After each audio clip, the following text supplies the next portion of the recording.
Police ধরলে 10 ঘা আর পিনাকি দা ধরলে জয় বাংলা। কি বলে তো, পুলিশ ধরলে 10 ঘা আর পিনাকি দা ধরলে জয় বাংলা।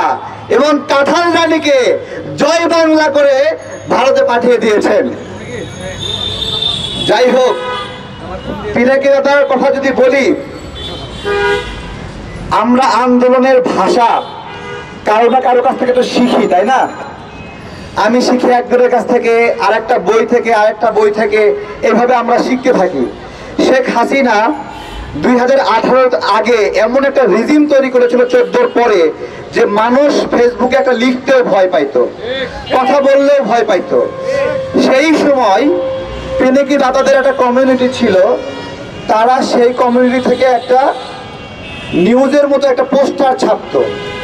পোস্টারের নাম কি? যাই হোক, সেই সময়ের কথা বলছি, যে সময় মানুষ সবাই ভয় পাইতো। আমরা যে কথা বলছি, কথা বলা শুরু করলাম, প্রতিবাদ করা শুরু করলাম, কি ভাষায় প্রতিবাদ করব, কিভাবে কথা বলবো, শেখ হাসিনাকে যে কাঁঠাল রানী বলতে হবে, এই বিষয়ে এই তাত্ত্বিক আলোচনাগুলো নিয়ে আসছে আমাদের পিনাকি ভট্টাচার্য দাদা। যে একটা ফ্যাসিস্টকে সবচেয়ে বাজে কিভাবে ডিফাইন করা যায়, যেটা গালিও হয় না আবার গালির বাপ হয়। ঠিক আছে, তো ভারতীয় আগ্রাসন বিরোধী কথা বলছি। ভারতীয় আগ্রাসন বিরোধী প্রোগ্রাম প্রথম কে শুরু করেছে সেই বিষয়ে আলোচনা না করি, তবে আমাদের সম্মানিত আহ্বায়ক প্রেস ক্লাবে এটা শপথ অনুষ্ঠান করেছিলেন যে আমরা শপথ করছি আজ থেকে ভারতীয় কোনো পণ্য আমরা ব্যবহার করব না। এই শপথ অনুষ্ঠান দেশের মাটিতে আর বিদেশের মাটিতে সবার প্রথম ভারতীয় পণ্য বয়কট, ভারতের আগ্রাসন বিরোধী লড়াই শুরু করেছেন পিনাকি ভট্টাচার্য দাদা। ভারত আমাদের যে শত্রু, এইটা হাতে কলমে শিখিয়েছে কে বলেন? পিনাকি দাদা শিখিয়েছে। কে যে শত্রু মনে করতে হবে, যে আমাদের মানচিত্রের জন্য হুমকি, ভারত যে মানচিত্রের জন্য হুমকি, 7 সিস্টার আমাদের পার্শ্ববর্তী ভারতের যে অঙ্গরাজ্যগুলো আছে সেগুলো যে স্বাধীন হওয়া প্রয়োজন, বাংলাদেশের নাগরিকদেরকে প্রস্তুত করা সংগ্রামের জন্য, সেই সংগ্রামী বীজ বপনের যে বীজতলা প্রস্তুতকরণ সেটা করেছেন পিনাকি ভট্টাচার্য। অনেকে বলছে যে 15 বছর পারে নাই, এখন এসে লাফালাফি করছো, আন্দোলনে ক্রেডিট নিচ্ছ। ভাই, 15 বছর ধরে যে মানুষগুলো মারা গেছে তাদেরকে আপনি অসম্মান করতে চান? আপনি তো আজকে সবাই একসঙ্গে নামলো তখন নেমে সাহস পেলেন, কিন্তু 15 বছর আগে বা 15 বছরের মাঝামাঝি সময়ে যেই ব্যক্তিরা যখন কেউ নাম ছিল না, লেগে গুলিবিদ্ধ হলো, মারা গেল, 14 বছর 10 বছর ধরে আয়না ঘরে আছে, তাদেরটা কি অসম্মান করা যায়? যায় না। আন্দোলন একটা চলমান শিক্ষা প্রক্রিয়া, যেই শিক্ষা প্রক্রিয়ায় জনগণরা শিখতে থাকে এবং সেই যে জনগণ যে বঞ্চিত হচ্ছে, সেই বঞ্চিত হওয়ার জন্য যে ক্ষোভ, এই ক্ষোভ যে পুঞ্জীবিত হওয়ার একটা বিস্ফোরণ প্রক্রিয়া, সেই বিস্ফোরণ প্রক্রিয়া, সেই বারুদ একত্রিতকরণের কাজটা করেছেন পিনাকি ভট্টাচার্য দাদা।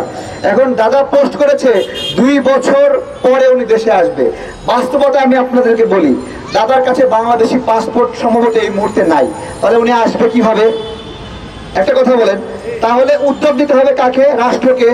কোনো একটা চিঠির মাধ্যমে অথবা কোনো একটা আপনার হলো এনওসির মাধ্যমে, যেটা আপত্তি নাই, এই ধরনের একটা বিশেষ ব্যবস্থাপনার মাধ্যমে তার দেশে আসার সুযোগ রয়েছে। হয়তোবা সেই লিমিটেশনের কারণে উনি বলেছেন 10 বছর। আমার কথা হলো উনি 10 বছর পরে আসুক, 5 বছর পরে আসুক, কিন্তু এই বাংলাদেশে আমরা যে স্বাধীনতা উপভোগ করছি, আমি মনে করি দাদাকে এই মুহূর্তে বাংলাদেশে এসে সেই স্বাধীনতার ঘ্রাণ একবারের জন্য হলেও এই মুহূর্তে আসা উচিত আমি মনে করি, এবং সেই জন্য তাকে ফেরত নিয়ে আসা উচিত।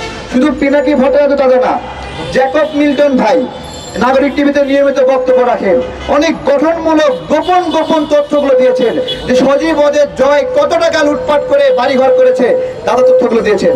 নাগরিক টিভির সাকিব ভাই, নাগরিক টিভির টিটু ভাই অসাধারণ একজন ব্যক্তি, আমাদের নিয়মিতভাবে বিভিন্ন কার্যক্রমে সহযোগিতা করেছেন, অর্থায়ন করেছেন এবং যখন প্রতিবাদ করতে হবে প্রতিবাদ করেছেন। সাইফুল সাগর ভাই ফেস দ্য পিপুল, উনি এই সময়ে বাংলাদেশকে যখন ব্ল্যাক আউট করলো, উনি এই পুরা বিষয়টাকে বিভিন্ন ভিডিও বা সারা বিশ্বকে জানানোর যে বিষয়টি উনি পিনাকি দাদা, নাগরিক টিভি তারা অত্যন্ত ভালোভাবে করেছে। এম রহমান মাসুম ভাইয়ের কথা না বললে হয় না।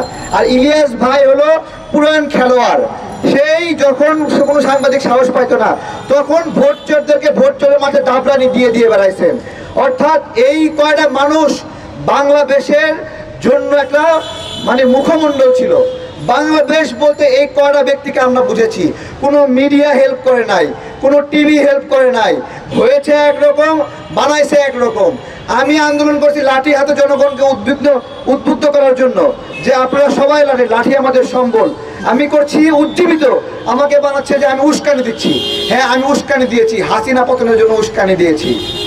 এবং এমনভাবে উপস্থাপন করেছে যে আমরা জঙ্গি।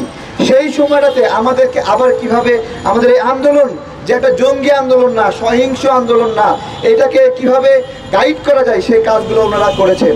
শুধু তাই না, এই যে অমুক থানায় মামলা নিচ্ছে না, একটা ছাত্র নেতা পোস্ট দিলে কতজন মানুষ দেখে, 100, 200, 500 মানুষ দেখে। কিন্তু পিনাকি দাদা সবাইকে পোস্ট দিয়ে বলে দিচ্ছেন যে আপনারা সবাই লালবাগ থানায় যান, সঙ্গে সঙ্গে সেখানে শত শত মানুষ চলে গেছে। অর্থাৎ মাঝে মাঝে মনে হয় যে পিনাকি দাদা না থেকেও বাংলাদেশে ওনার ছায়া সর্বত্র একটা বিরাজ করছে, যেই ছায়া উনি ধীরে ধীরে ধীরে ধীরে মানুষের ভালোবাসা, মায়া মমতায় চায়ের দোকান, টিভি সেন্টার সব জায়গায় মানুষ বসে আড্ডা দিচ্ছে। পিনাকি দাদার ভিডিও একটা ছাড়িয়ে দিয়ে রেখেছে। এই যে ভালোবাসা, এই যে মমতা, যেটা ওনার একটা আন্দোলন সংগ্রামে গড়ে উঠছে, আমরা মনে করি দাদাকে এখনই দেখেন, এখন থেকে 2 বছর পরে, 1 বছর পরে এই আন্দোলনের রেশ আর থাকবে না। মানুষের অনুভূতি খুব দ্রুত মরে যায়, তখন পিনাকি দাদা আস্তে আস্তে হয়তো তাকে অনেকে কেউ উদযাপনও করবে না। আমরা চাই এই উদযাপন পিনাকি দাদা ছাড়া মিথ্যা, এবং আমরা ওনাকে এখনই চাই। সাইফুর রহমান সাগর ভাইকে চাই, তারপরে ইলিয়াস ভাইকে চাই, জ্যাকব বিল্টন ভাইকে চাই, এম রহমান মাসুম ভাইদেরকে চাই, তারপর কনক সারোয়ার ভাইকে চাই, দেলোয়ার ভাইকে চাই, সকল সংগ্রামী।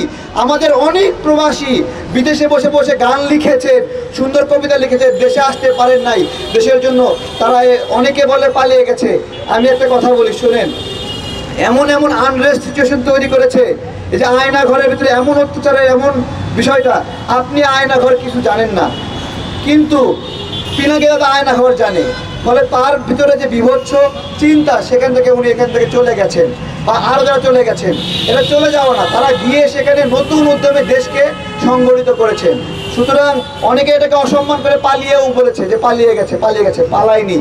পালায়নি, তারা বিদেশে থেকে কিভাবে সংগঠিত করেছে। 71 সালে যারা বিদেশে ছিল, যে সকল প্রবাসী ভাইয়েরা, তারা কি করলো, তারা বাংলাদেশের জন্য কনসার্ট ফর বাংলাদেশ আয়োজন করলো, একটা গানের মধ্য দিয়ে বাংলাদেশের মুক্তিযুদ্ধের জন্য অর্থায়ন শুরু করে দিল।